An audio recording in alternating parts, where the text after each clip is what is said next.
Namaste. Welcome to Sumedha Ojha, the author of Urnabhih Chanakya, Scribe, the second book.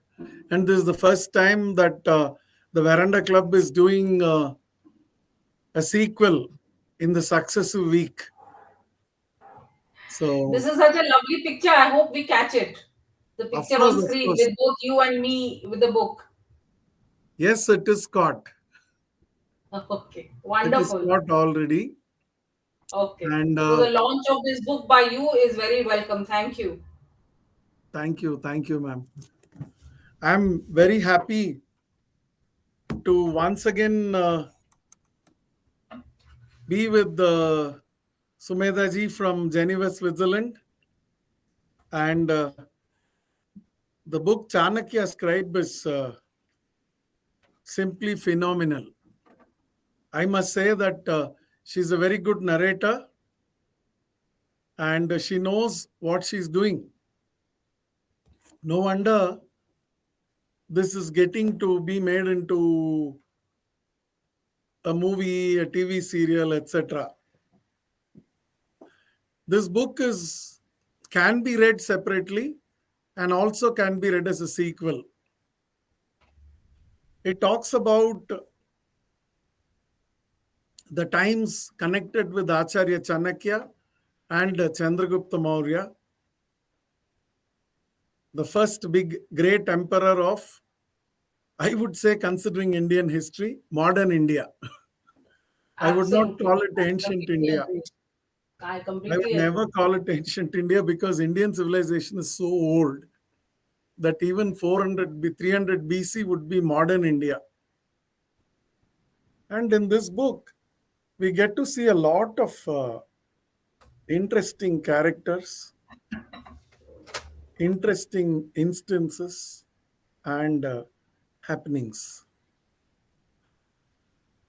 I must definitely confess that over the last 40 weeks or so, I've had numerous opportunities with several authors. Each one of the authors have excelled and done things in a marvelous manner.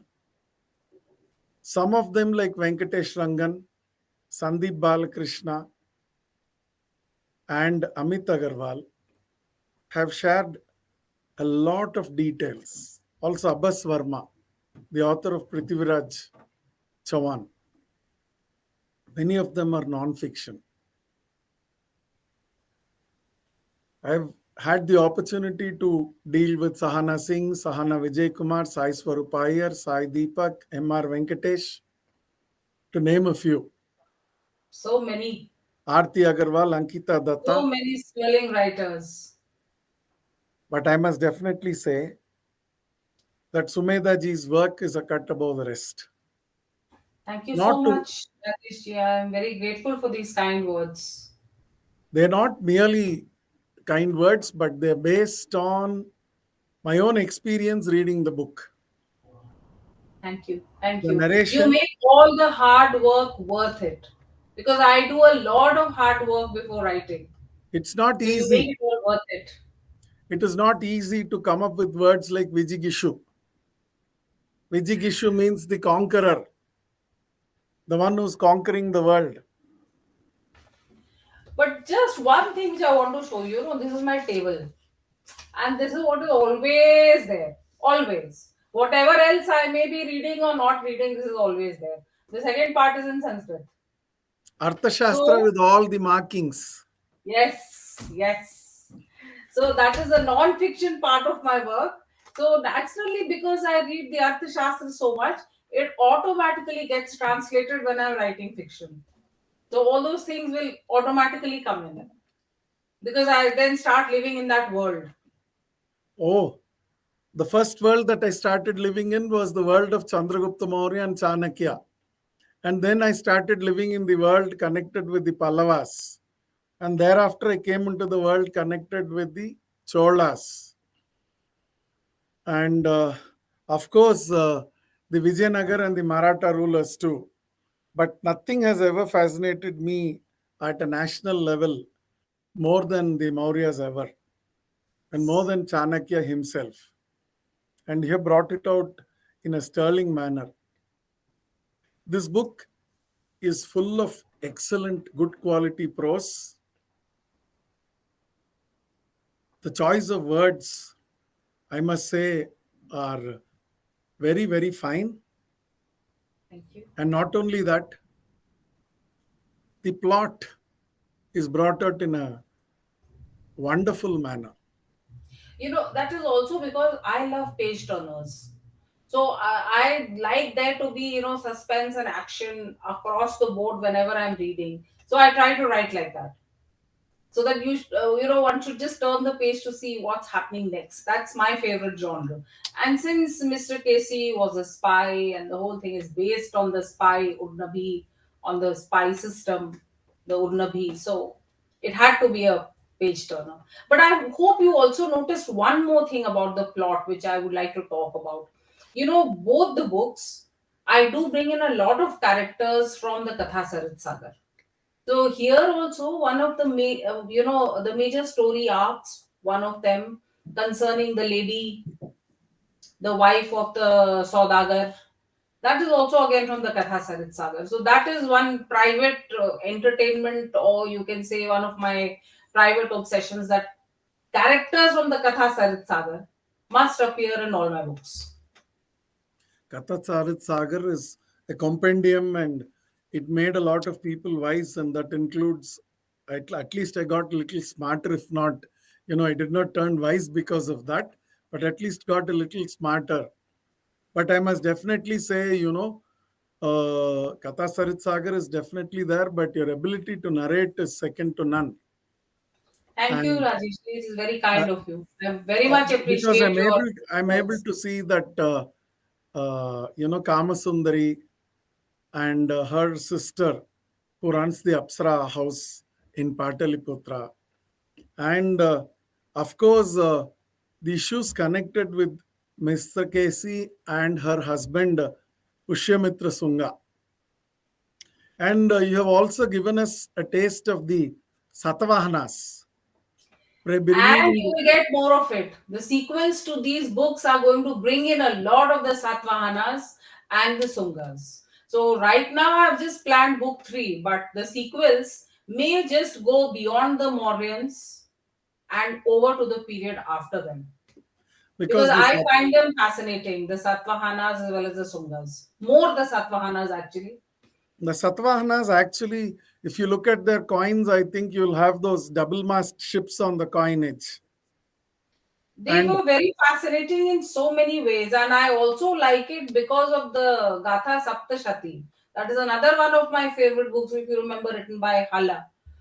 So that is another one of my favorite books, the Gatha Saptashati. The poems in that. I don't know whether you remember, I have put in one little poem from the Gatha Saptashati in this book. yes, yes, I A noticed small that. little poem when Mr. Casey is talking to Hadasi. There's that small little poem from the Gatha Saptashati because I love it so much.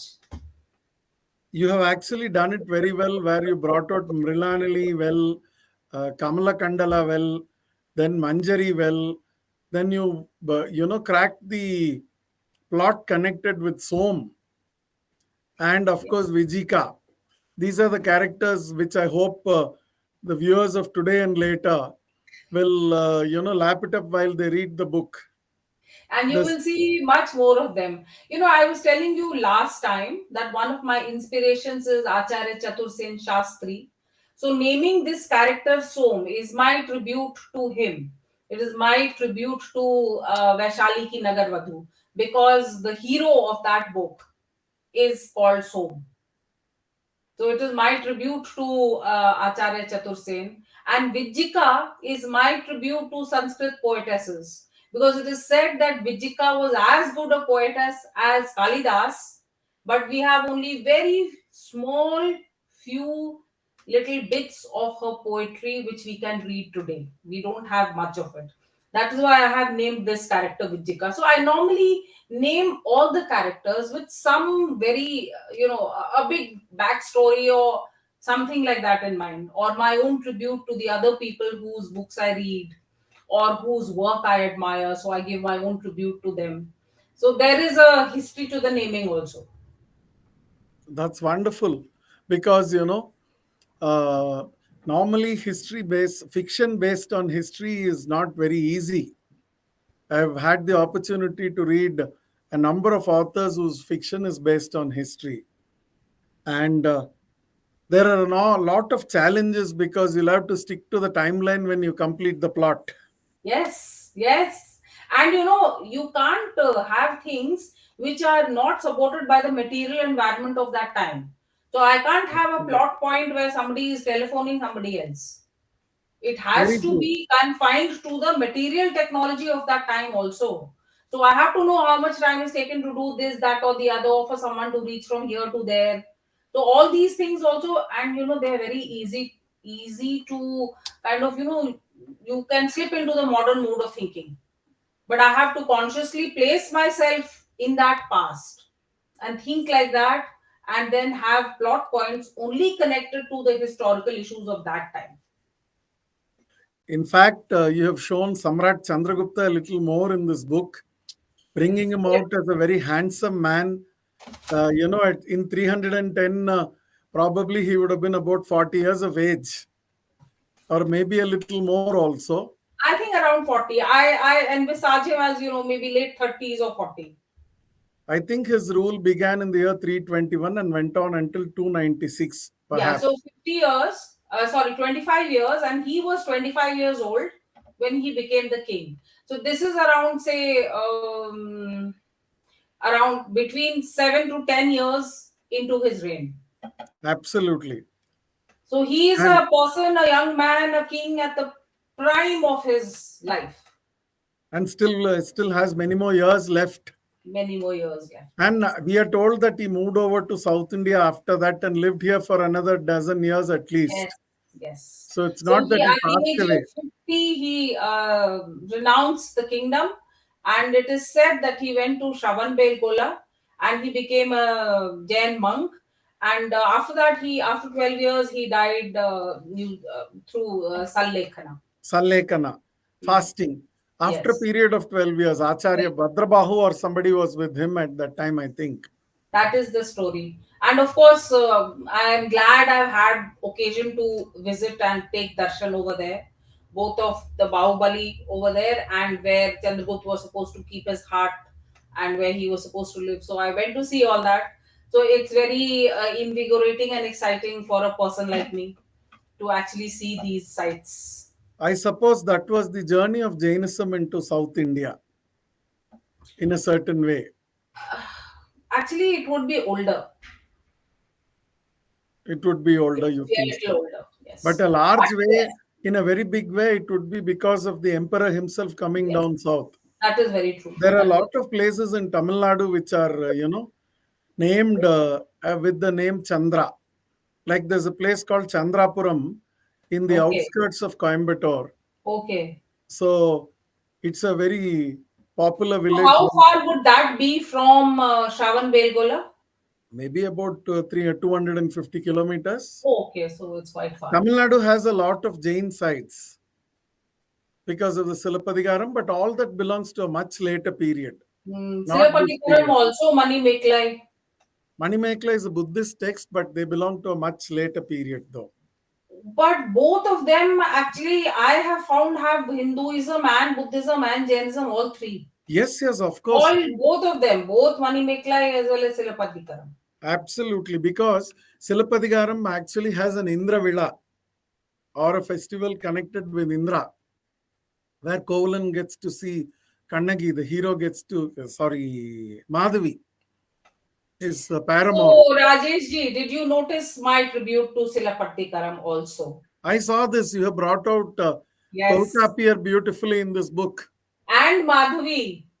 And Because I Madhavi. read Silapatikaram when I was in school, and I was like fascinated with that book.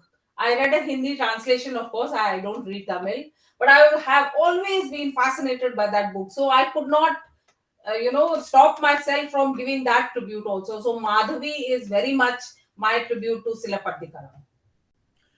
What I found very interesting in your narration was on the sides to look at it, the description of nature and the description of the appearance of people, connected with the appearance of people, the kind of clothes they wore, and how it was embroidered or woven, and the kind of ornaments that were used, plus the interior decoration of the various residences and palaces. So And I have spent years researching these, especially clothes and jewelry, and also dwellings, etc. I've told you that I make that web series called Morelope, which yeah, brings out all these aspects. So I have spent years researching this, and while researching, I have learned so much. And I think in the second book, all these things came more easily, because in the first book I was learning. In the second book, a lot of it was already inside my head, and in the third book it's going to become even easier. we are going to be, I got to see the Hema Sutra, which was cause for the, once again, whatever Shaila Nandini thought of. Misrakesi makes Pushyamitra Sunga think of that. Yes, See, here yes, we get to see, how the Sunga family partially tries to become responsible and partially tries to become selfish. They want yes, to make their families thrive, survive, have a yes, hereditary yes, Senapati post. But finally, it is the patriotic Misrakesi yes, who make the wife, who makes the husband think properly, puts him back with Acharya Chanakya and Chandragupta Maurya. yes. So Otherwise, if, I don't know if you noticed, but in the beginning, that is what Acharya Chanakya tells her, that you are going to be the balance between the Sungas, Mauryans, and yes, of course, yes, Satavahanas. of course. So we get to see that there is a slight crack in the relationship between the Sungas and the Mauryas. After all, the Sungas were working under the Nandas. Yes. It's like whenever there's a change in government, there are old people and there are new people who come in. Yes. And it's always, a little tough. And of course, there are these intimate scenes connected with the physical dalliance between Misrakesi and So, Pushyamitra Sunga, which have even been brought out those, very well. I have become an expert on the Kam Sutra. Okay. And a lot of it is also based on the poetry of Kalidas. Exactly based on the poetry of Kalidas. So, the Because opening this, scene, chapter 1, those descriptions when Mr. Casey goes to meet Pushyamitra on the ship. yes, yes, There yes. is an excerpt, so I'm sorry, I've taken a little bit of a liberty, because that is from Ritu Samharam. Ritu Samharam was not written at the time when I have based this book, but I could not resist it, so I've taken that little bit of liberty. The poetry she quotes is from Ritu Samharam, and the description after that, a lot of it is again from Kalidas's different poems. In fact, time stood still for a few centuries those days. Changes did not take place at the pace as we are talking now. Yes. Therefore, these small liberties are perfectly okay. And see, so interesting, Rajesh ji, that when I'm talking to you, these very, very complicated nuances are coming out, because most people don't even realize these things. No, they don't understand these nuances. I mean, maybe they just read the poetry and move on. No, But to discuss the poetry and where it is from and whether it is correctly placed, etc., is very interesting for me, because very few people discuss these things. there was a movie. See, when you look at Kalidasa, he was a fabulous poet and a narrator too. See, even modern cinema has taken Kalidasa in with liberties in many ways. There was a famous movie from the early 1980s starring Akineni Nageshwar Rao, Jayaprada, and Jayasudha. The movie goes by the name Mega Sandesham, and Oh, Jayasudha it's got based the on national Meghdut. Telugu. Is it based on Meghdut? No, no, no, no. No. It is Then? actually a very modern 20th century story, but Okay. you know, there's a bit of Jayadeva's poetry and Oh, something bringing in okay. from the You there's a know, for me, like I Megha. am a great lover of Jayadev's poetry.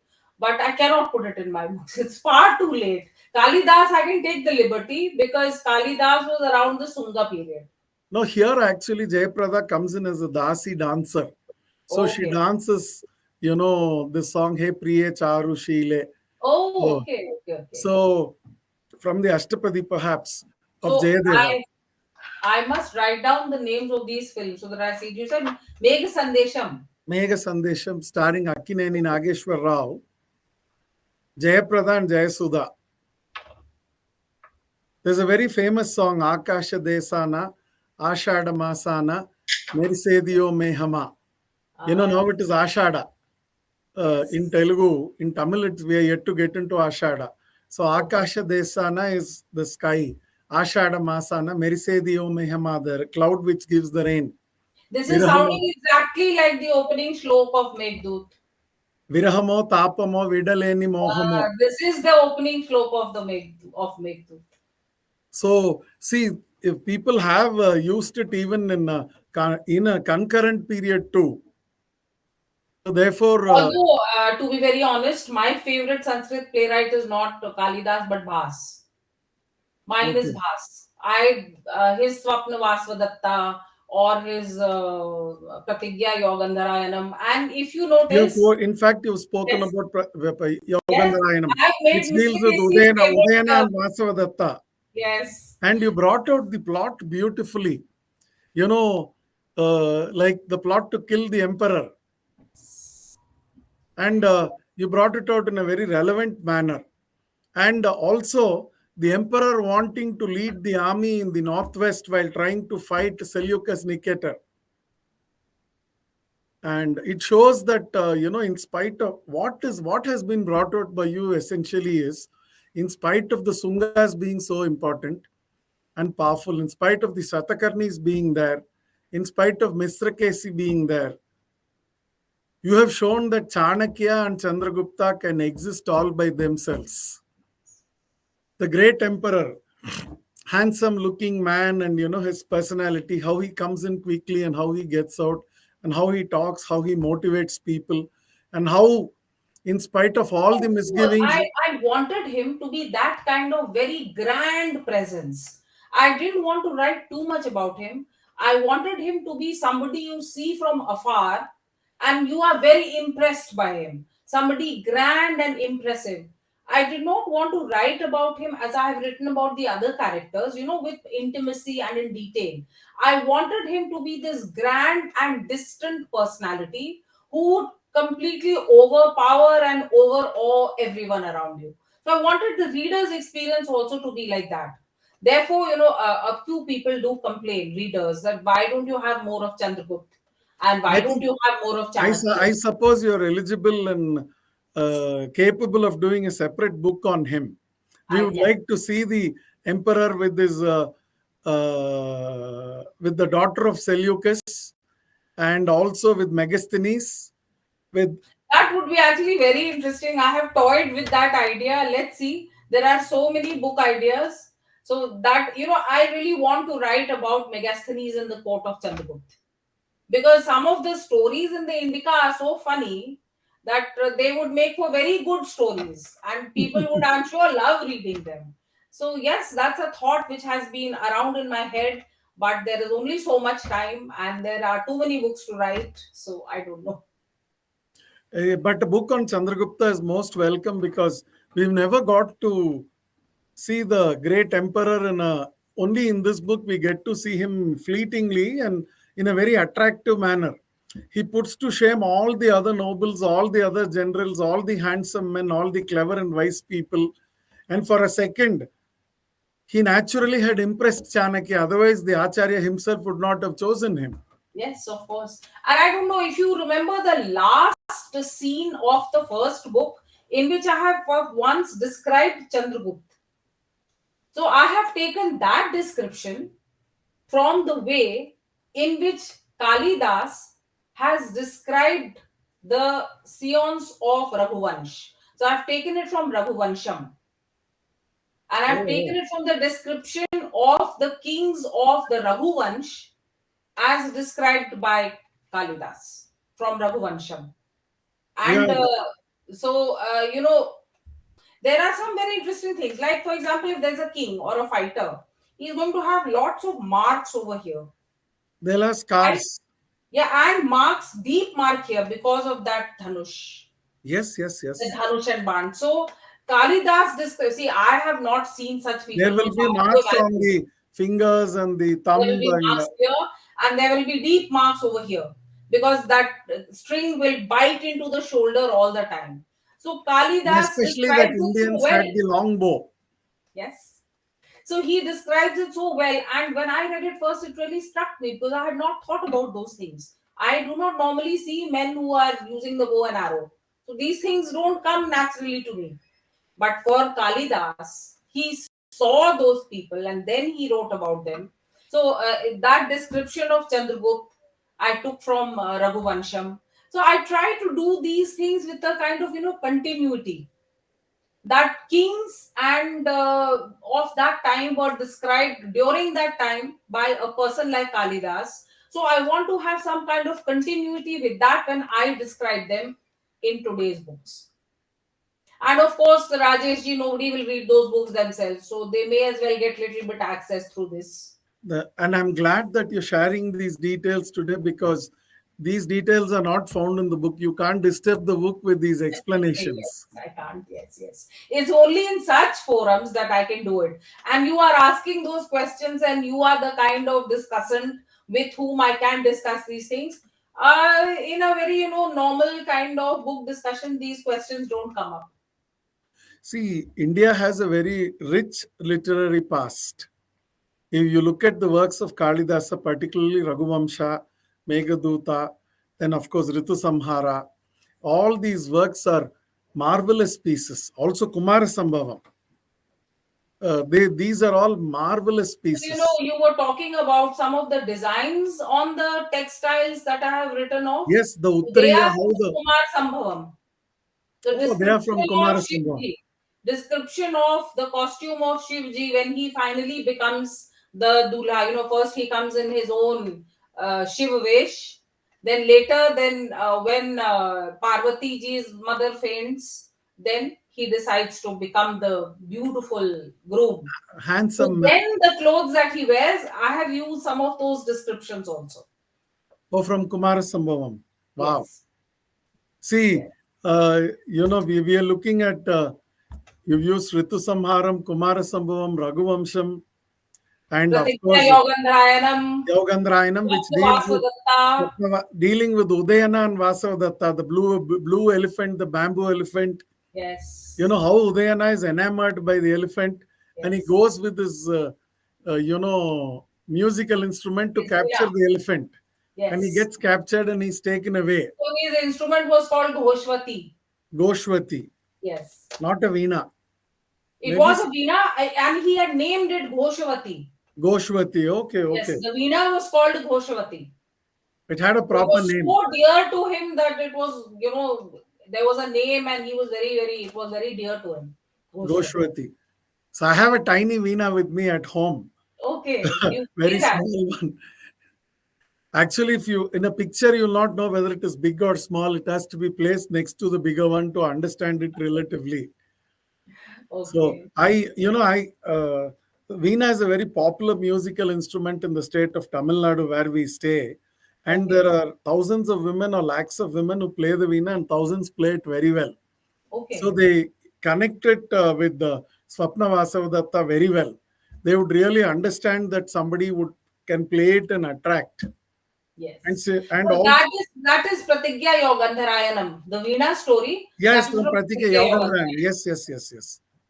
Of Swapna course, Vaswadatta I really like because of the because delicate way in which Vaswadatta's emotions have come out in that. In each word, in each shlok, because she was asked to do something very difficult, something emotionally, physically, in every way very difficult, to pretend to be dead so that her husband could marry someone else. yes, yes, And yes. when Yeah, he yeah, has correct, brought correct. out the emotions so beautifully, I think it is one of the best plays ever written. She's kind of convinced that the empire and the kingdom and her husband will be better off if he marries the other woman. Yes. And therefore, she disappears. and Yes. then she comes back. So and of course, Yogandrayanam deals with the story of Vasavadatta and Udayana falling in love. So Yes. I'm so glad that you've taken the opportunity to bring out all these texts in one go inside this. And now, of course, Udayana was a very handsome man, and Raghuvamsham has a number of handsome and heroic kings like. And Udayan was not just handsome, he was a perfect man.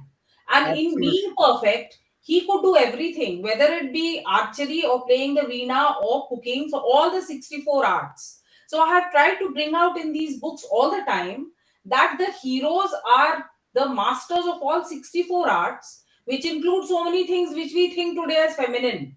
That why should men dance? Why should men sing? In that other book of mine, the first one, Pushyamitra is actually singing the Samgan once Yes, when yes, yes. Misrakesi sees him. So, men at the time also mastered all the 64 arts, and those 64 arts were things like cooking, or things like singing, or dancing, which we think today that only women do. There are 16 forms of wealth, 32 lakshanas, and 64 arts. Arts. So 16, 32, 64. And when you look at movies, the American movies, they've tried to portray the US president as somebody who's adept in all this, the perfect man. Some of Oh, the movies where I think one of the movies, there's a flight which is getting hijacked and the president helps everybody out. That's the ideal American dream. But it yeah. was always there in India. The The ideal, 64, the if you ideal think of king. our Pandavs, they exemplify the 64 arts. Bhim was so good at cooking, Arjuna dancing. So it's only today that I think, and that too, I think in the south of the country, there's still this tradition is there. In the north, so many things have just been lost, as if music and dance and all are not to be done by men.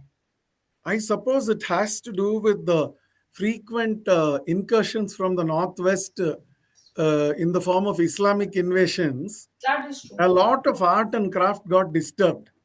But in the southern part of India, we were able to retain a lot. No wonder, Temples also, temples. We don't temples, have any temples in the north. we had the dance and we had very good woven textiles. And we also retained the manner in which we tied flowers, made sculptures. We lived a far more peaceful life. Therefore, we are unable to understand the seriousness of today's problems. Perhaps, yes. Places like Bihar, where I come from, the impact of the invasion has been huge. So you're right that cultural memory still lives on, and so I think perhaps whole character of Indians has changed. Absolutely. It has changed a lot. But then our country has a very long history. So many good and bad things happen. We have to deal with all of them. Absolutely. And grapple with every single situation Yes. that will arise also. Yes. And also, you've taken us to 310 BC. So you made us slowly travel from about 317, 318 BC, and you brought us to 310 BC. And we are able to see the consolidation of the Mauryas through this book and how Chanakya and Chandragupta play one Yavana Satrapi against the other. Ptolemy, Antigonus, Seleucus, each one. So again, Rajesh ji, this is because I keep reading the Arthashastra. So that element of the Saptang state, which is called Mitra, and it has a particular way of envisioning your friends and your enemies and your foes and dealing with them. So this technique, which I have made Chandragupta and Chanakya use, is delineated by Kautilya himself in the Arthashastra. So this is a complete application of the theories of Kautilya as they exist in the Arthashastra. And I had great fun doing it because I read Greek and Egyptian history. Then, of course, our own, I keep reading. And then I tried to look at it through Kautilyan lenses. So this was how I envisage Chanakya would of course have advised Chandragupta according to the theories that he had perfected, and Chandragupta would have used it to further his own empire. So that is perhaps one of my favorite bits in the book. And I thought, to make it a little easy, I have had Acharya Chanakya instruct Misrakesi in that, in one chapter at the end, that this is how I'm looking at it and this is how it will happen. Because I know that people would not have that model in mind, so they need a little reminding or a little bit of information. So this is my idea of the Kautilyan universe as it existed in the 4th century BCE. You also brought out Ptolemy here, and I don't know how many people are aware that Cleopatra is a descendant of Ptolemy. They should be. This is, I think, a very famous thing. No, but still, what happens is they tend to take Egypt, the pharaohs, and the queen. They kind of. But one thing that I observe here is the moral and ethical superiority of the Indian civilization has been brought out very well in this book. Dharmic. It was a Very dharmic dharmic. civilization. Very dharmic, and even the dasis, their children, their lives. And you've shown that a dancer like Misrakesi could become the mother of the future Sunga Senapati. Senapati. Yes. There was no discrimination. Yes. And And that is a very interesting thing that you say, Rajesh ji, because there is such a typical way of thinking about, oh, it was India of the past, so there must have been discrimination. That is very far from being true. Again, if you only simply read the Arthashastra and what Kautilya says about the organization of society and who should do what, and the number of ways in which there are safeguards for everyone. There are safeguards for dasas and dasis. Of course, they were not slaves, remember, we did not have slavery. So there are safeguards for people who work for you. There are safeguards for the Ganikas, for the Rupajivikas, for everyone. Now, I'm not saying that the Kautilyan world was perfect. No world is perfect. But there was even an the world, attempt. even the world of these wokes and neoliberals, it is not It's perfect. not perfect. It's not perfect. But there was an attempt to balance everything. And there was no attempt that you can't do this, you can't do this. Only because of your birth, we will discriminate against you.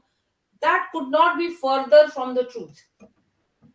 And this I wanted to bring out. So I'm so glad that it has come out, because this is a truth which needs to be disseminated. Absolutely. And also, you brought out a lot of things connected with the food given to the young twins.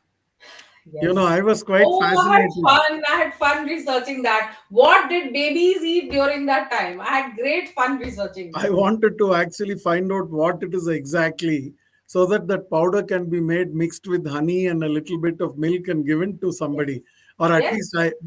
at least we could taste it. Of course, we can. You can. And, I have a feeling that I have seen one of my friends from the south making that for her son What is the about raw 20, material? 25 years ago. What Let is the me raw? just. So, that I have researched from. There is a gentleman called K.T. Acharya. Yes. So, he writes about the food of the past. Okay. So it is from his books that I have taken this description. But that, I think I've mentioned which one it is, which grain it is. I will have to, you know what No, I no will do? issues. No issues. Yeah, I So will take a look at the details from the book where I got it from, and I'll send it to you. thank you. We could, perhaps, it makes me think that there could be a period celebration based on all these books, where people can get dressed in those outfits, wear that kind of jewelry and Oh come my for a God, I party. really wanted to do this. I wish that I had the resources or the wherewithal to do this. Not just the food, also the drinks. So in that first book, I have described a lot of drinks, and there's so many more described in the Arthashastra. So if they could all be made, and if there's a nice get together with music and Wow, that would be so dance, wonderful. Like one of those goshtis. yes, of course, it That would would be be so really wonderful. nice. And at least a theme restaurant based on the Maurya period. Oh wow, that would be great. Are there any people out there listening who can make a themed restaurant, a modern themed I'm sure restaurant? we can. There are lots of people today. We are living in the world of startups.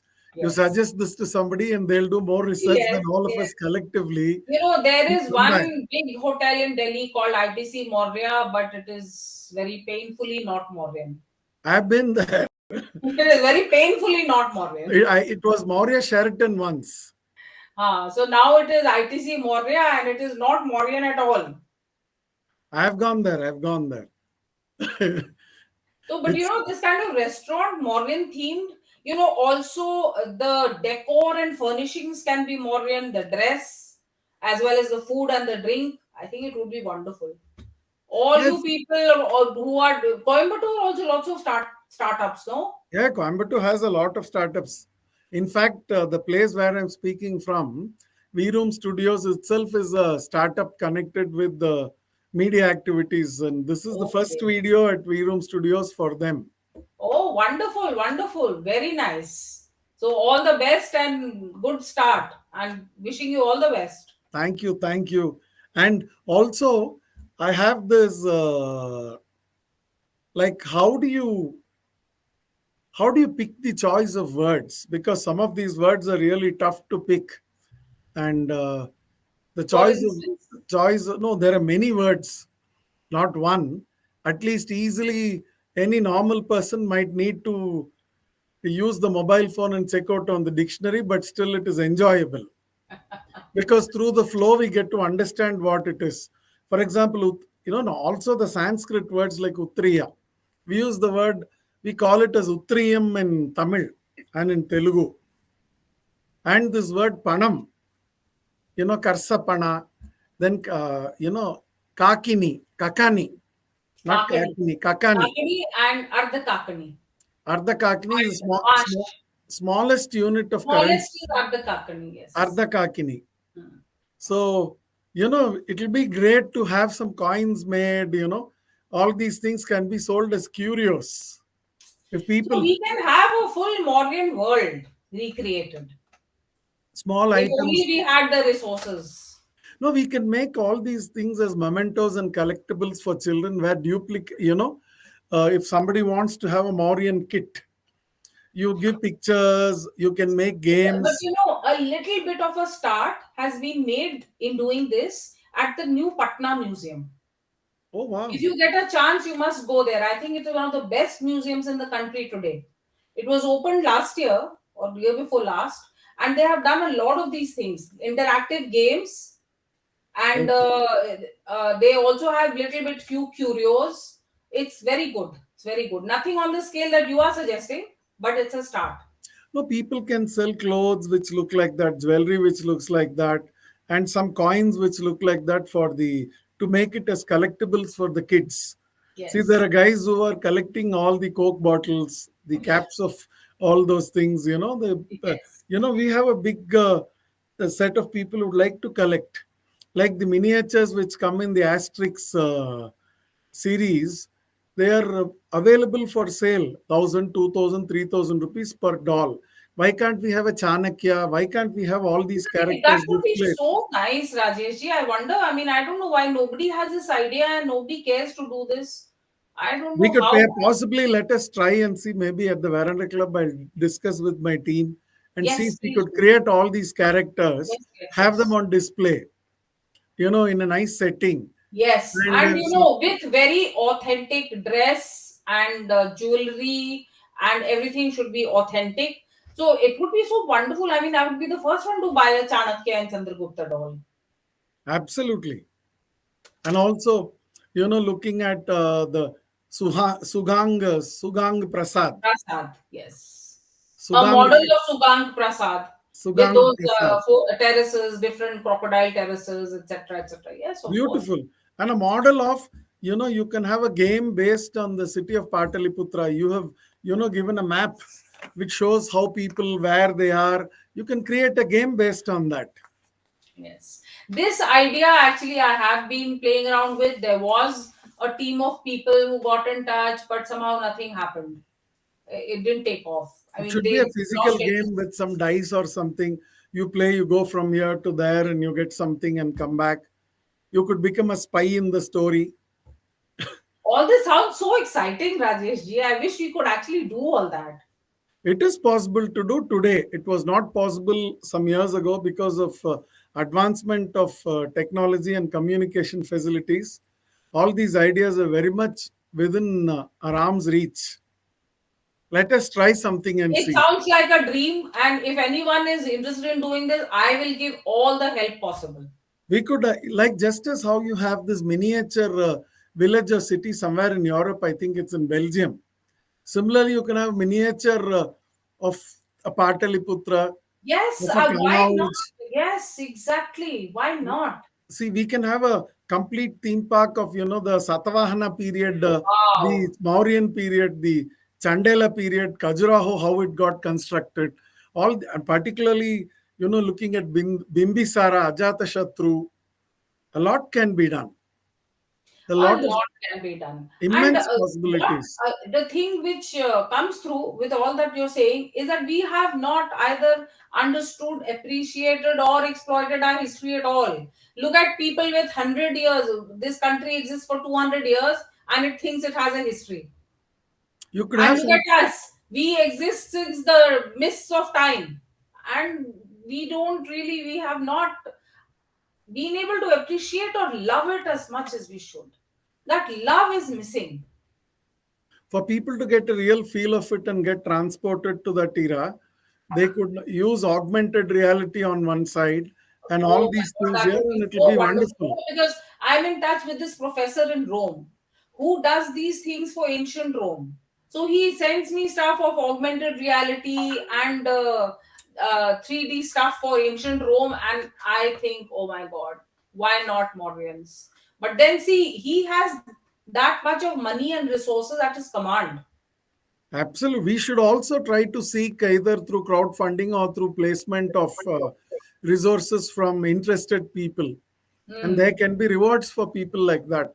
Well, if we try to do something like that, we will seek your guidance because your descriptions Please, are I excellent. would just love it. You've made me, it's kind of like a wonderful dream now, all the things that you're saying. I would be only too happy to help.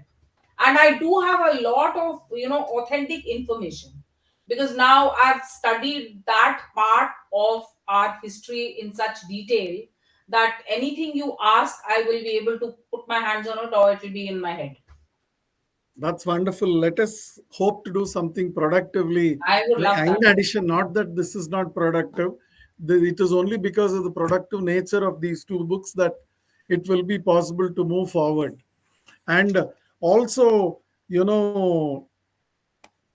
this book talks about, quick action. Everywhere it's like fast. Mostly historical books are not fast. It is full Perhaps that is my nature. I action can paced. never do anything slowly. And I'm assuming that's what Chandragupta and Chanakya were like. Yeah, because they had to do it within a short span of time. They understood that it was now or never. See, they achieved so much in such a short time. Much If more you, than what even Alexander had achieved in 13 years. and you see, Alexander's achievements stood nowhere. Everything just fell apart after him. And It his was all empire war. was divided up. This one took this one took that over. What is the legacy? Nothing. Even Philippos was killed finally. So then there is no legacy. So Alexander was a kind of man, driven by some very violent kind of megalomania. I am not an admirer of Alexander at all, and because of this period being close to his, I've read a lot about him and researched a lot about him. He was not somebody who I would hold up as a role model, whereas I would hold up Chandragupta as a role model. I think anybody internationally would hold him up as a role model because he was an ideal king. He was guided by some principles, texts, mentoring. He had a Yes, committee of ministers, yes, yes, and we get to see him. He says, "I will not disturb the rest of the army, which is found all over the country, because if I remove everyone and take them to fight Seleucus, there could be some other problem." And yes, you've spoken about the importance of the trade routes in this yes, book. yes. So that is a very good catch point here. The trade routes are very, very important. Very important, very, very important. And And, for the and, and Mauryans, also the merchant guilds. Similar to the merchant guilds which existed in the north, there were merchant guilds which existed in the south also. And it was only for these trade routes. A number of sea battles took place later in the southern part of the country, in the Bay of Bengal and the Indian Ocean regions. These battles were connected with the Pallavas and the Cholas. So And I of have course, referred to one older one connected to the port of Virampattinam. yes, I saw that. I Yes. saw that. I saw Yes. that. And you also have, while talking about all these sports, also the Gurjara Pratihara Navy was something which was great, but of course that belongs to a much, much Much later later. period, Yes. Much closer later. to several Much, centuries away. yes. Much And later. the what was begun by the Mauryas, I think, ended with the fall of the Gurjara Pratihara Empire in the north. Unfortunately, it was only after that the Islamic conquest became a reality and a possibility. We were always in need of a powerful central empire, and the monarch or the leader had to be benign and inclusive. And only And then did it we work in must India. also realize and appreciate that it was not a kind of autocratically centralized empire. There were some things that the centralized empire did, but there were a lot of things which were left to the province, to the cities, and indeed to the villages. So it was kind of a Absolutely. concentric circle. Many things were decided because there was a kind of proto panchayat at the village level. So it was decided at the village level. Then there was a district level where there were some judicial and judicial people to adjudicate on various issues. So everything did not go up to the king or to the center. Many things were decided at local levels. Only things which became overarchingly important or critical, only those reached the king. Otherwise, it was a very localized system of governance. And I think that is the way to go for India, because we Absolutely. have one big system, but there are also very important localized systems which we must follow. We have always followed our own local customs. Those are the most important things, and it's only for very big and very critical and maybe national importance, things of national importance, that we go to the center. I am fully with you on that, and lest I forget, Chandrahasala is very well known to me. I met Okay. him in person in Coimbatore, and we've done a review of his book Vedic Mathematics, So Chandrahas and I had fun creating that the little coding. coding. Yes, we And had I a was lot of also discussion. fascinated in the manner in which you have used the coding for espionage systems, and additionally, the instructions from the ruler, the scribe's job, and the Yes. role of the scribe, and Misrakesi is trying to pick up scripts which Yes. were not well known to her, the Yes. languages which were not well known to her. Yes. She comes across as a polyglot here. He's definitely trying to be. And these shasans or the prashastras, they are all from extant archaeological evidence. So some of the inscriptions, Mauryan inscriptions which have been found, there is a little administrative direction at the end from which I have taken all these things. That the person who writes it says that okay, from here it must go there, from there it must go there, so it must cover the entire empire. It shows the journey of the instruction Yes. or the direction And through the journey of that direction, we see the way the empire was administered and at the the way the time when. empire was controlled in a way from the center, giving directions on important things, but not on each and everything. Yeah, because a very large country, very diverse country, and the population must have been very less. We are told the Indian population was less than 5 crores in the 4th century Yes, yes, BC. yes, yes, yes, yes. So, you Even that know, I think is a lot. Yeah. so they say it would not have been very easy, but they just kept sending details, with regard to import duties, export The duties. ways of communicating were polished and made very fast for those days by the Mauryans because they opened up routes everywhere. So I was going to tell you that for the Mauryans, the army, agriculture, and these trade routes, these were the things which were the pillars on which their empire stood. through the trade routes, they mobilized the surplus. That improvement in agriculture brought a lot of prosperity and a lot of surplus. So that surplus and things which were imported, things which were exported, they were done through the trade routes. This was why the Mauryan Empire was so prosperous. I suppose they added to the agricultural wealth of India. Your Very third much book, so. your third book seems to be Yes. talking It's about going to be water, on that. the Yes. Yes. waters of the Mauryans. Yes. So, It's going to be on that. so I'm. When would that be ready?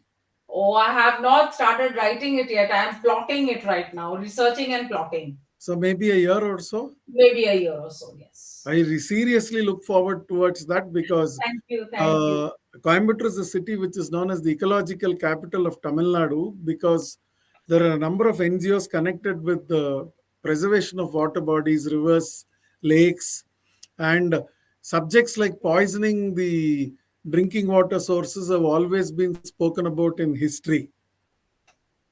And that would be a major. And water for the Mauryans is a very uniquely important thing. Not that it's not for others, but because the Mauryans understood the importance of water and understood the importance of distributing water everywhere. That is something they understood. And also, why did Chandragupta Maurya leave the country, leave his kingdom? Because there was a 12-year drought. Drought, And yes, he yes, was yes. absolutely and completely devastated by it. And there are reflections of this drought in so many of the archaeological remains that we have. Like we have some inscriptions that because there is a dearth of grains, you must send grains to this granary to be stored so that it can be given to the populace. So things like this, we have inscriptions and archaeological remains which refer to that 12-year drought. So I want to bring in the idea of the importance of water and what did the Mauryans do when this problem of water came? What did they do? So there were some huge administrative measures. The first part of the 25 years was quite okay. It was the second part which was not okay. But they took measures to combat these problems. The I problem of suppose water, grains, etc. one side was commerce, one side water, one side the defenses, one side the strategic stability.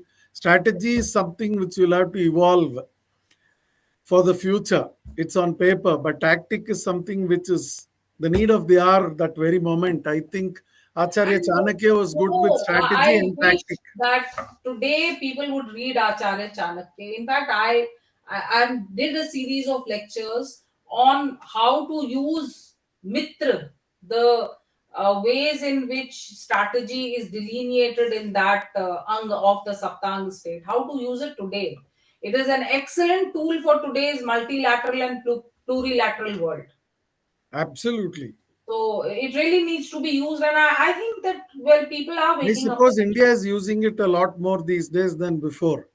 It I appears think to so, be. because interestingly enough, one of Ajit Doval's defensive offense concepts that's completely Cottillian in character.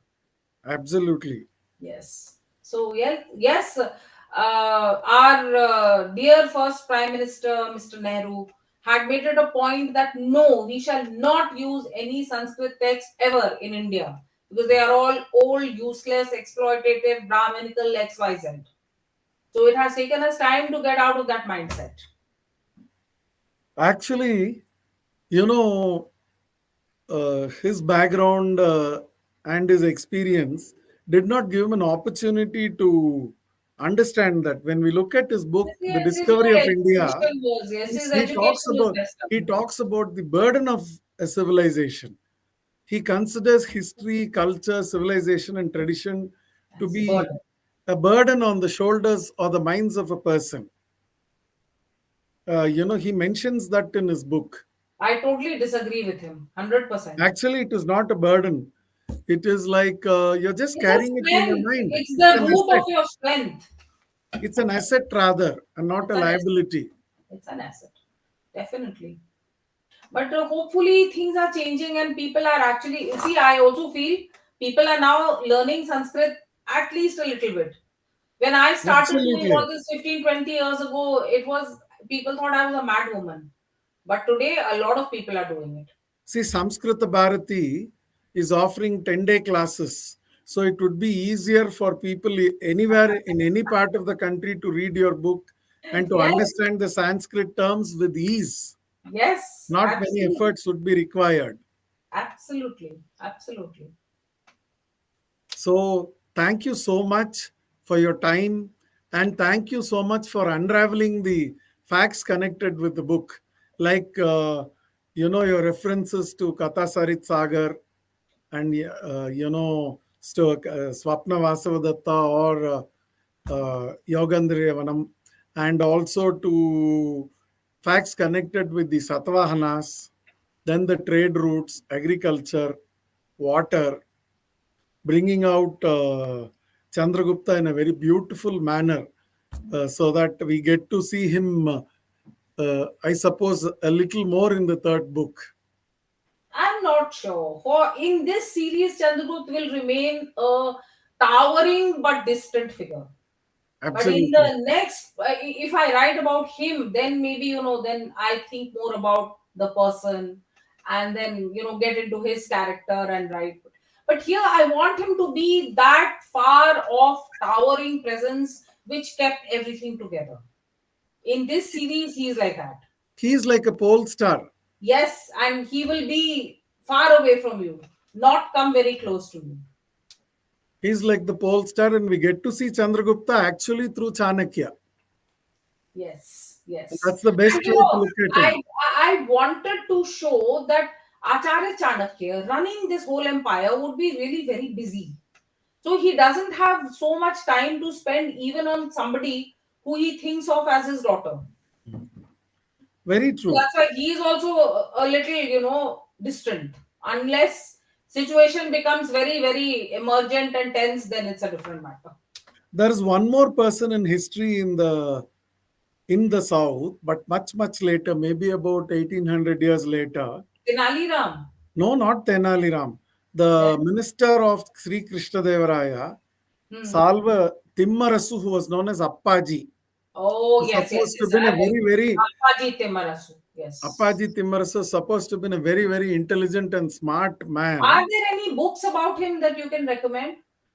In fact, there is a movie in Telugu where Appaji comes in that movie as an Okay. important character, connected with Sri Krishnadevaraya, his empire, and his relationship. Okay. Okay. I'm sure, like, if there is any, I will definitely give it to you, because normally in the south, if somebody is very clever and intelligent, they Call call him that person as Timarasu. Appaji. Okay. Okay. I remember, there is, of course, I know someone who calls the other person as Appaji. Okay. Okay. So that's the only other intelligent person whom I can think of who's been described well. And of course, the other person again connected to the Vijayanagar Empire is Dalavai Ariyanatha Mudaliyar, who was the Okay. prime minister and commander in chief of the Madurai Nayaks. He was also very smart and brilliant, who held on to his position for 72 years between 1529 and 1601. But all this is many, many centuries after Chandragupta and Yes. Yes. Yes. Chanakya. Yes. Yes. No Yes. one can be compared, and he's the only one. And he was the one who just set up the parameters for our modern India. Absolutely. He That is can be what he called has as the done. architect of Bharatvarsha. Yes, he's architect of Bharatvarsha as we know it today. That's true. I think he would also need to be celebrated through an institution named after him, which probably could teach political sciences. Yes, yes, should be, should be. So it's been such a pleasure talking to you, Rajesh. You have brought out things which nuances which nobody else notices. So it's been a pleasure to have an in-depth discussion because you know a lot about poetry, you know a lot about literature, and a lot about politics. So it's such a pleasure speaking to you. It makes me feel very happy to discuss it in such a way that somebody has understood it in so much depth. So, a great pleasure speaking to you, and this has been one of the most fun book discussions of Urnabhih that I have had. The best one, I must say. So thank you very much for Thank it. you so much, and looking forward to hear more from you. Yes, And let us absolutely. hope that we are able to create something interestingly based on our discussions Oh, today and the please. last And week. I shall be waiting. I am ready to give any help you need. Thank you so much, and may God bless you with more. And we are looking forward for the third book at the earliest. In fact, if you can give it next now, I will review it next week. Dhanyavad. Thank you very much. Dhanyavad. Thank you. Thank you. Have a nice day. Bye bye. Thank you.